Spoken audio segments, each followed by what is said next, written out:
La province du Lualaba est à l'honneur à ce jour car elle vient d'accueillir un grand monument vivant de la culture congolaise tant au pays que de l'étranger en la personne d'Alfred Liolo, ces grands sculpteurs et plasticiens reçus par le gouverneur Richard Mouyej-Manguez-Mons de la province du Lualaba. Ce premier citoyen déterminé à tout transformer dans sa province pour la rendre agréable tout en mettant en valeur tous les atouts culturels et touristique. Après un coup de poignet chaud, l'hôte du gouverneur Richard Mouyej-Manguez-Mons a découvert les différents sites en pleine transformation, notamment le rond-point de l'indépendance, une œuvre des artistes du Lualaba, appréciée par Maître Liolo et qui devra recevoir la dernière touche de ces géants de l'art plastique. À son avis, le Lualaba est un petit paradis qui mérite d'être accompagné.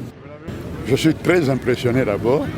Le fait de descendre de l'avion, j'ai vu que c'était propre, tout était bien soigné. Et puis, je me suis dit, mais finalement, je suis à un endroit où le fleuve a commencé. C'est déjà le début du commencement du tourisme.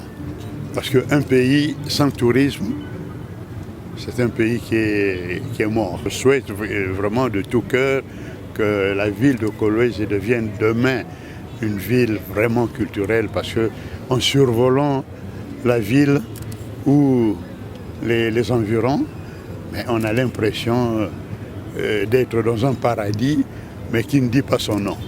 Et voilà, nous sommes dans ce paradis-là. Un petit paradis terrestre.